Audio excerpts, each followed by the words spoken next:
देने के लिए किस प्रकार हम कश्मीर से कन्याकुमारी तक अपनी उपस्थिति दर्ज करें, उसी के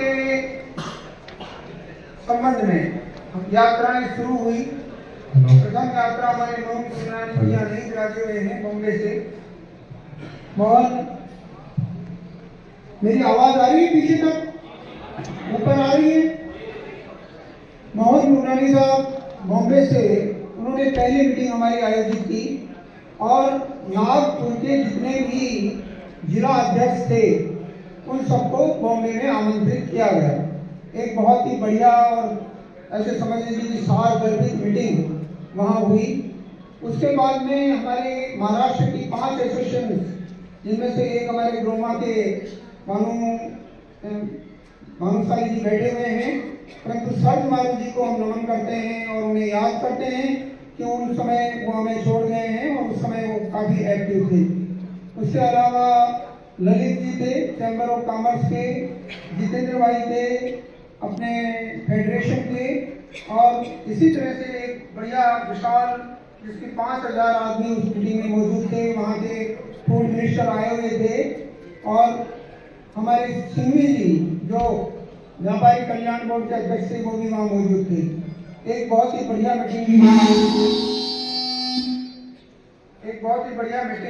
वहाँ आयोजित हुई। उसके बाद में हमारे सौंदर्य राजा ने अग्राह्य हुए हैं, उन्होंने एक मीटिंग आयोजित की अपने टी वेलियन साहब की अध्यक्षता में, और मैं ये मान के चल रहा हूँ कि वो शायद सबसे बड़ी मीटिंग थी, नहीं गिन पाऊंगा। तो काफी लोग उस मीटिंग में आए थे और इनके यहाँ एक बहुत ही बढ़िया व्यवस्था रहती है कि जितने लोग आते हैं उनको ये भोजन करवाते हैं और केले का शुद्ध पत्ता और उस पर अपनी सामग्री लेकर के हर लोग आदमी बड़े आनंद से वहाँ इसको करते हैं। और कई सारे मसौदे वहाँ उस दिन ऐसे समझ लीजिए कि उनकी घोषणाएं होती हैं कि तमिलनाडु आगे किस तरह से जाएगा, वहाँ का व्यापारी क्या करेगा, वहाँ किस तरह से अपने व्यापारियों का योगदान होगा, संगठन को मजबूत किस तरह किया जाएगा, ये सब बातें भी वहाँ उस समय होती है। उसके बाद में एक फिर मीटिंग आयोजित हुई। सबसे पहले तो अपना नाम बताइए आप। मैं कमल किशोर गोयल बुलंदशहर से जी जिला उपाध्यक्ष जी। और मैं इस भारतीय उद्योग व्यापार मंडल से करीब 20 साल से जुड़ा हुआ हूँ। और ये पंडित श्याम बिहारी मिश्रा, स्वर्गीय श्याम बिहारी मिश्रा जी के टाइम से मैं काफ़ी उनके कार्यक्रम में भी गया। लेकिन सबसे बड़ा जो व्यापार मंडल आज की डेट में अगर उत्तर प्रदेश और पूरे राष्ट्र में है तो वो भारतीय उद्योग व्यापार मंडल मुकुंद मिश्रा के रूप में काम कर रहा है।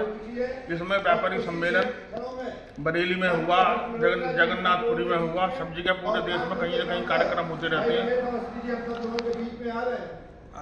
ये जो व्यापारी सम्मेलन जो है इसमें आपकी क्या क्या मांगे हैं कि आप गवर्नमेंट से क्या मांगे करना चाहते हैं? इसमें सबसे पहले व्यापारियों की 2 ही इच्छा, एक मिले सम्मान और दूसरी सुरक्षा। सम्मान और सुरक्षा तो भारतीय जनता पार्टी के शासन में पूर्ण रूप से मिल रहा है, लेकिन अभी जो सबसे बड़ी व्यापारियों की मांग है वो जीएसटी की मांग है।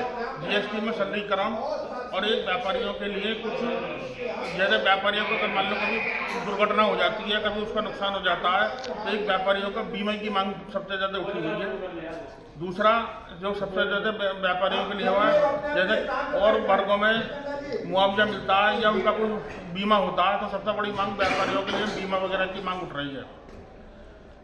बीमा जो आपकी ठीक है कि मांग, बाकी जैसे आप कह रहे हैं सिक्योरिटी के लिए कि क्या यूपी के लिए या पूरे देश की बात? पूरे देश में जैसे व्यापारी 60 साल का हो जाता है, बुजुर्ग हो जाता है और किसी कारण से उसका मान लो जैसे केदारनाथ में छोटे छोटे दुकानदार हैं, बद्रीनाथ में छोटे छोटे दुकानदार हैं और कभी बाढ़ से त्रासदी हो जाती है, तो उनके लिए मुआवजे की मांग हर वक्त सरकार से मांगते रहते हैं। तो उसके लिए क्या पॉलिसी होनी चाहिए उनको आइडेंटिफाई करने के लिए? पॉलिसी होनी चाहिए, सबसे पहले तो उनका रजिस्ट्रेशन होना बहुत जरूरी कंपलसरी है। अगर वो रजिस्ट्रेशन उनका कंपलसरी होता है, अगर उनकी कभी कोई दुर्घटना हो जाती है तो गवर्नमेंट सरकार से उन्हें थोड़ी ना कुछ मदद मिलनी चाहिए। तो कम से कम कितनी राशि कम से कम होनी चाहिए? तो ये उसके व्यापार के ऊपर निर्भर करता है कि उसका कैसा व्यापार है। अगर छोटा व्यापार है तो छोटी राशि, अगर बड़ा व्यापार है तो बड़ी राशि।